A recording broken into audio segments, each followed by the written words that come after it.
In hot, dusty Texas, a small Baptist church stands in a community that seems still anchored in the values of yesteryear. Its pastor, the Reverend David Marshall, is a man of firm ideals and deep convictions, known for his eloquence in preaching and his dedication to faith. However, what his parishioners do not know is that their lives are about to transform into a labyrinth of sin and forbidden desires that will not only test their faith, but also their very existence. Reverend Marshall was a 32-year-old dreamer born and raised in a small town in East Texas. From a young age, he showed inclinations toward religion. He thought that being a preacher would be the most worthy way to impact the world. He was often seen surrounded by theology books, but he also enjoyed stories of the Old West, of the heroes that inspired his ancestors. With a heart full of dreams and a voice that resonated in the community, he soon settled in the town of Cedar Creek, where he earned the respect and admiration of his parishioners. At his side was his inseparable friend, Brother Aaron Johnson, a man of practical religion and a sarcastic spirit, who had a peculiar way of approaching the scriptures. At 35 years old, Aaron was an experienced preacher and David's mentor. The two worked side by side, organizing activities for the community and providing spiritual support to the neediest members. Aaron was always one step ahead in the art of persuasion and had a quick mind that often allowed him to smooth out tensions that arose between members of the congregation. But among those parishioners was Cedar Creek's wealthiest and most prominent family, the McAllisters. Thomas McAllister, a successful oil industry businessman, was a man of imposing character and authoritative voice. His wife, however, the beautiful and sophisticated Eleanor, was a woman whose life seemed to revolve around appearances. With her platinum blonde hair and deep blue eyes, Eleanor was the epitome of elegance, someone everyone admired, even though her private life was marked by deep dissatisfaction. Eleanor's weekly routine began on Monday morning with yoga at the local gym, followed by a visit to the couture boutique in the town center. She was a devoted mother, but her relationship with Thomas was increasingly distant. Her husband spent long days at the office, and she felt increasingly alone. One of her few escapes was attending church, where she sought solace and spiritual renewal. This environment was the fertile ground where the paths of the wealthy wife and the preacher began to cross. It was Sunday, March 5, 2023, a sunny day in Cedar Creek, when everything changed. The congregation was packed, and the chants echoed off the wooden walls of the church. Wearing smart suits, both David and Aaron were already at the pulpit, ready to carry out the baptism ceremony that was scheduled for that day. At the moment Eleanor McAllister walked through the door, all attention turned to her. Her steps were firm, and her captivating presence illuminated the atmosphere. Although her smile tried to hide her inner restlessness, today she was determined to find something beyond the routine of her daily life. David, seeing her, felt something in his chest stir. It was an instant connection, a brush between two worlds that were never meant to meet. He felt that spark of curiosity, but also the weight of his responsibilities as a spiritual leader. As the service progressed, Eleanor's gaze repeatedly met David's. They both felt intrigued and captivated, even though they knew it was a dangerous game. During the baptism ceremony, Elizabeth, the McAllisters' youngest daughter, was the first to immerse herself in the baptismal waters. When Eleanor approached to take photos, she couldn't help but look at the preacher, who was in the middle of the blessing act. David, immersed in his duty, couldn't ignore the magnetism that had arisen between them. That day marked the beginning of a game of seduction, where both were attracted by the forbidden, although neither of them openly recognized it. Months passed, and David and Eleanor's relationship grew in secret. They exchanged furtive glances and knowing smiles at each meeting in church, while their souls shared a hidden desire they couldn't ignore. David became a confidant to Eleanor, who began to share with him her frustrations about marriage to Thomas. She talked about how she felt trapped in a life of luxury, where she lacked excitement and passion. As these conversations grew deeper, David began to lose track of his sacred role. One afternoon, as they strolled through the local park, Eleanor made a confession that left David disarmed. "Sometimes I feel like my life is a script that others have written for me," she said, her voice shaking. "I look at you, David, and I see in you the freedom and authenticity that I long for." At that moment, he knew they were at the point of no return. The attraction grew more and more irresistible, and David, wrestling with his conscience, felt caught between desire and his faith. Meanwhile, Aaron, smart but often carefree, began to notice something strange about the church dynamic. He noticed that David was spending more time with Eleanor during and after services. The young couple would often stay in the church's coffee room, away from the gaze of other parishioners, talking. Their interactions were becoming more intimate, and though Aaron tried not to be suspicious, an alarm bell began to ring in his mind. On June 24, 2023, a dark and hot night, the lives of all involved would take an unexpected turn. David and Eleanor found themselves in the temple, a place that should have been sacred, but became the scene of a scene full of passion and wrong decisions. The atmosphere was permeated with the fragrance of incense and the dim light of candles, an environment that seemed to change their perception of what was right and wrong. There were only a handful of parishioners in the place, occupied with their own thoughts.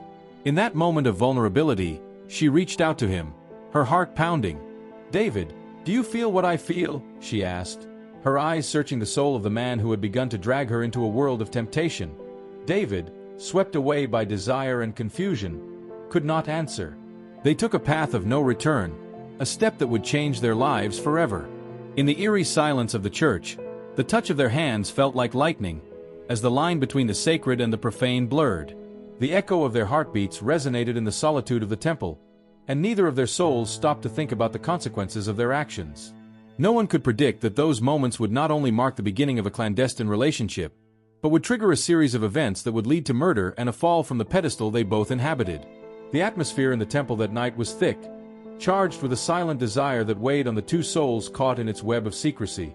David and Eleanor locked eyes, and in that instant, each knew their lives were about to change forever. As David, the preacher and spiritual leader, found himself drawn to the rich, beautiful woman who represented everything he longed for, and everything he couldn't have, the boundaries between what was acceptable and what was forbidden began to blur. At first it was just a more intimate conversation, a lingering touch of the hands that ignited a spark between them. However, that simple touch quickly grew into an uncontrollable fire. Eleanor, longing to escape the routine and emptiness of her life with Thomas, began seeking out more encounters with David.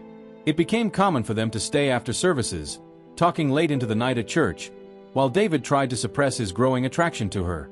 A week after their first brush at the temple, as the moon lit up the vast Texas sky, Eleanor decided she had to have a straight talk with David. She couldn't keep her feelings hidden any longer, and she needed to know if he felt the same way. It was a warm July night, and they met in the church's small prayer room. "David, I can't go on like this," she said, her voice barely above a whisper as she closed the door behind her. "What we feel, what happened can't be hidden any longer. I need you in my life." David, speechless, felt his heart pounding, unable to respond. That place, meant for reflection and spirituality, became a nest of sin. Eleanor took a step closer, and in a moment of vulnerability, she hugged him tightly. It was then that David, swept up by his own need and the power of the moment, let himself be carried away. What began as an embrace became a fiery kiss, and in the sacred confines of the church, they gave themselves over to a desire that had grown uncontrollably. The echo of their murmurs and whispers was lost in the silence of the night. There, in that place that should have been a spiritual refuge, they gave themselves over to a forbidden passion. David had never felt anything like it. Each kiss, each touch created a connection that went beyond the physical, but as intimate as sin. However, between their lips and their whispers, a voice inside him began to scream.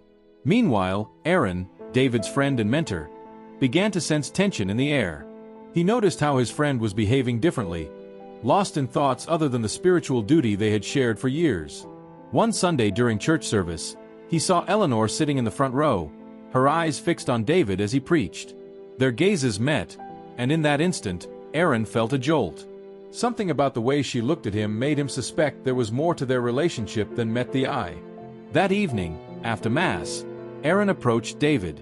"Hey, buddy, everything okay?" he asked, trying to keep his tone light.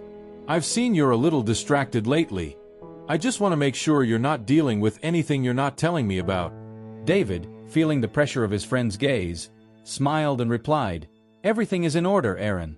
I've just been mulling over some messages." The evasion was obvious, but Aaron wasn't convinced. There was an air of clandestinity that he couldn't ignore.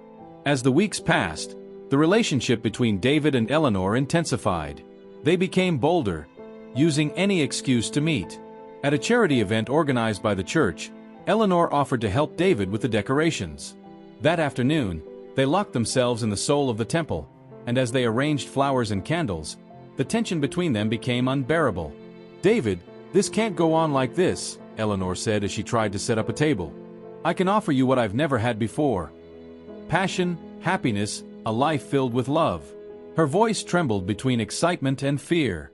At that instant, David, seeing her anguish and her desire, glanced around and pulled her to him. "Don't worry, love," he said, holding her in his arms. "Everything will be okay." It was a lie. Their life of searching for a passionate love was built on quicksand, and they both knew it. Yet in those stolen moments of happiness, they forgot about the consequences. David's partner, Aaron, began to investigate. He noticed that they were spending time together even outside of church. On a stormy night, he decided to follow them after noticing that David and Eleanor had disappeared from public life. He crept up to the creaking church door. The light coming from the windows illuminated their faces, and when he saw David leaning towards Eleanor as they shared a kiss, the world fell apart before his eyes. The images he held in his mind were treacherous. Anger and pain flooded his heart. He had placed his trust in David, and now his best friend was betraying not only their friendship, but also everything that his faith stood for. The revelation was unbearable for Aaron. Deep in his conscience, he knew he had to do something. He couldn't bear the thought that his friend could continue to lead others when he himself was caught in a whirlwind of sin. The following week, Aaron gathered the congregation for an event where the main theme would be forgiveness and fighting temptation. During his sermon, the tone of his voice could not simulate the pain he felt, overcoming any pity, but what he didn't know was that the words he directed toward the congregation would end up leaving a deep mark. In the middle of the ceremony, as she looked at David in the pulpit, she felt the words tangled in her mouth. Instead of being a message of love, his speech became an implicit confrontation. Every word about justice, morality, and forgiveness were knives stabbing David in the heart. The tension grew as Eleanor's gaze fixed on David, confused and frightened. That night, as the congregation was leaving the church, David approached Aaron. "What was that, buddy?" "Your sermon was different this time," he said, feeling sweat beginning to bead on his forehead. Aaron held back his fury with every word. "I'm looking out for you, David. You can't keep going like this. What you're doing isn't just a mistake. You're playing with the faith and future of this church." With those words, David realized that everything had come to a head. He felt caught between his spiritual duty and an uncontrollable desire for Eleanor. However, that was nothing more than an illusion. The passion he shared with her was a facade against the storm of guilt that was about to descend. David knew it.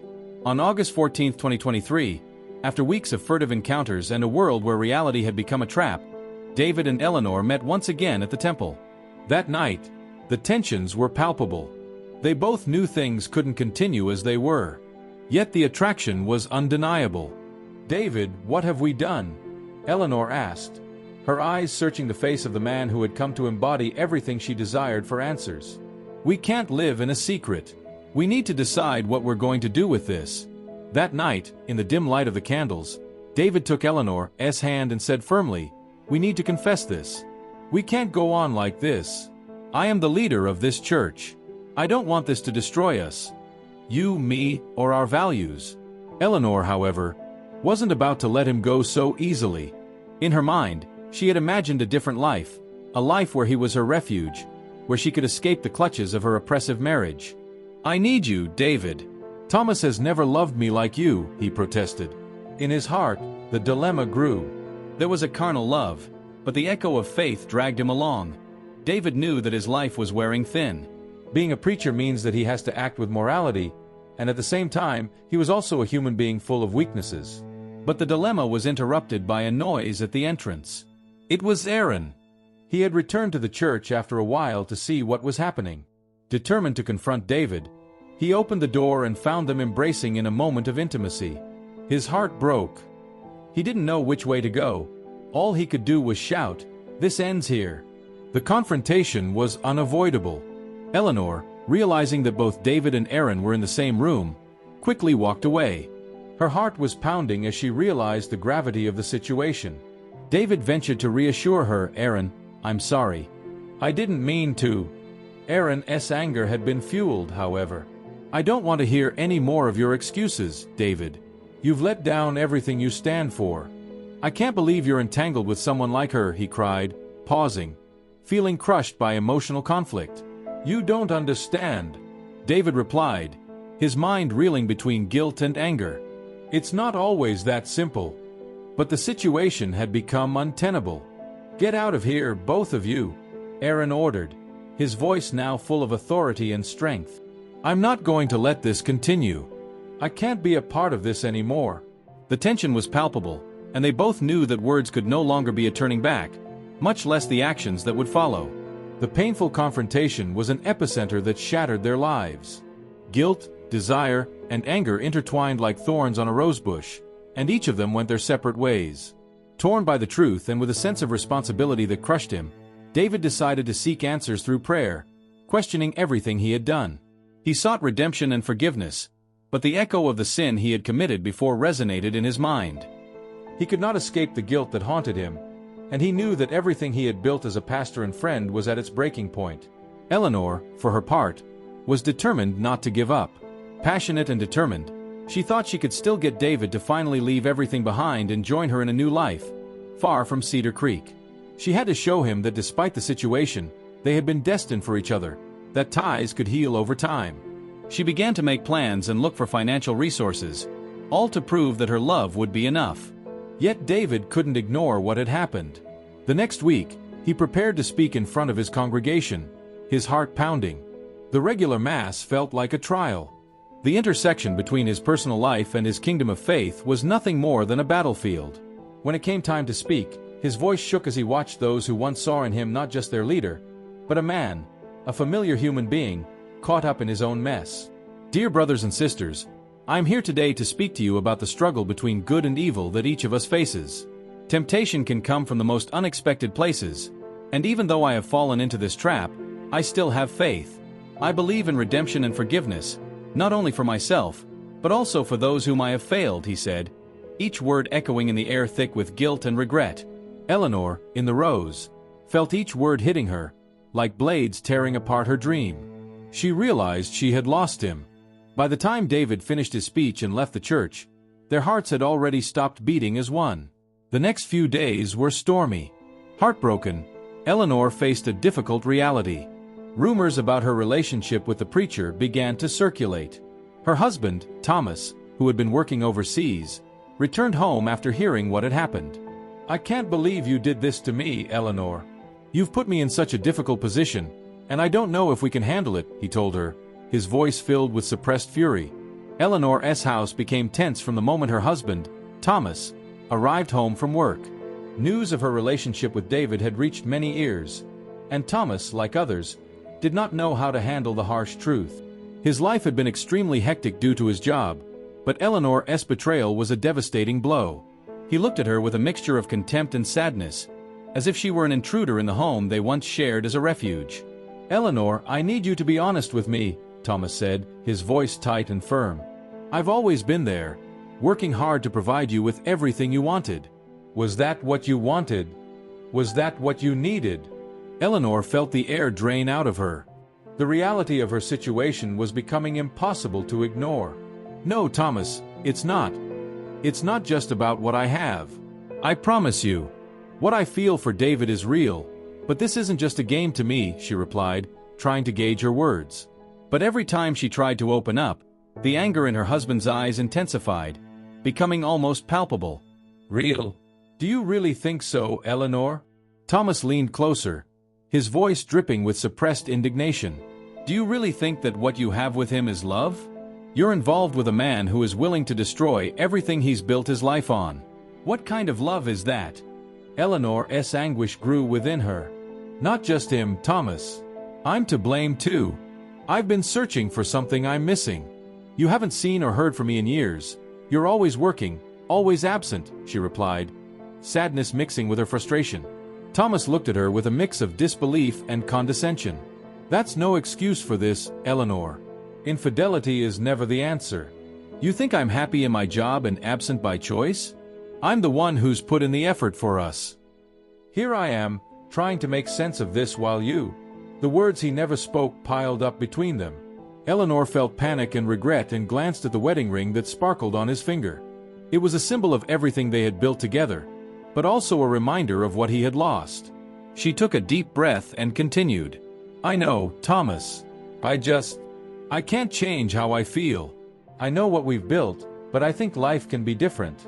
It's time for me to stop living by other people's expectations. What is wrong with you? He replied, visibly furious, his voice echoing in the empty room. That's called selfishness. You've let yourself go on a whim and ruined our life together. I don't want to waste my time with you anymore if you're not committed. That last statement left Eleanor stunned, empty. As the argument escalated, David's image loomed over her like a shadow. She knew his words were driven by pain and betrayal, but she also felt a deep connection to the preacher who had begun to stir in her thoughts, leaving an indelible mark. I can no longer be the woman you expected me to be, Thomas. I am tired of wearing a mask, Eleanor said, her voice shaking. I will not continue to live a life in which I am not happy. Meanwhile, at church, David was wrestling with his own internal storm.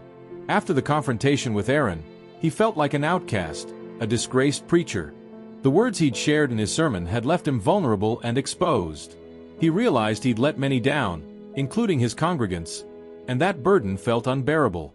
As night fell, he looked out at the church's small altar, filled with light from timidly flickering candles, and could almost hear whispers of hope mixed with echoes of disappointment. That night, as she stared at the dancing shadows on the church walls, she decided she needed to confront her feelings once and for all. So she picked up her phone and typed a message to Eleanor. We need to talk. I can't go on like this. We've hurt each other and others. Come to church tomorrow. Same time, please. Eleanor, as she was preparing for bed, received the message and felt a mix of emotions. On one hand, her heart filled with anticipatory anxiety at the thought of seeing him again. On the other, she knew she had to be ready to face the reality of what they had done together. Eleanor's house became tense. After the betrayal, she knew that a confrontation with Thomas was inevitable. When she arrived home from work, the electricity in the air announced chaos. Her husband's look, a mix of contempt and sadness, pierced her heart. Eleanor, I need you to be honest with me, Thomas said, his voice tense. I've always been here, working to provide you with everything you want. Is that what you wanted? Thomas's words resonated like an echo of guilt in Eleanor's mind. No, Thomas. It's not just about what I have. What I feel for David is real, but this isn't just a game to me. Every word she spoke seemed to ignite her husband's anger. Real? Do you really think what you have with him is love? You're involved with a man who is willing to destroy his life and ours. Eleanor, caught between emotions of guilt and love, retorted, So what, Thomas? Do we just let this end here? I can't keep living a life that doesn't fulfill me. Sadness and panic mingled in her voice, as they both struggled to hold on to their relationship. Tensions mounted. Thomas's words became sharper. That's no excuse for this. Infidelity is never the answer. As the conversation escalated, David the preacher was facing his own internal crisis. He knew his love for Eleanor was wrong and that his intervention had caused pain to many, including Thomas. Determined to put distance between himself and the incomprehension of his love, David wrote to Eleanor, We need to talk. I can't go on like this. We have hurt both of us. Come to church tomorrow. The next day, Eleanor arrived at the church, where the columns and the fresh air surrounded her, creating an atmosphere of serenity. David, standing in front of the altar, was waiting for her. His eyes, full of emotion, overwhelmed her. Eleanor, thank you for coming, he said in a broken voice. I've been thinking about what we've done. This love is intense, but also destructive. I know, but what I feel for you is real. I am willing to face the consequences.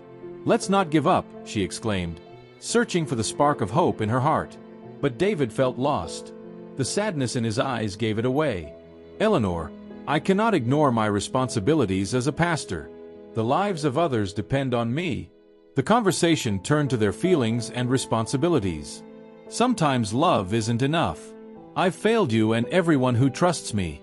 This can't go on, David said, feeling the weight of the burden they carried. Why should we give up? Eleanor insisted, tears in her eyes.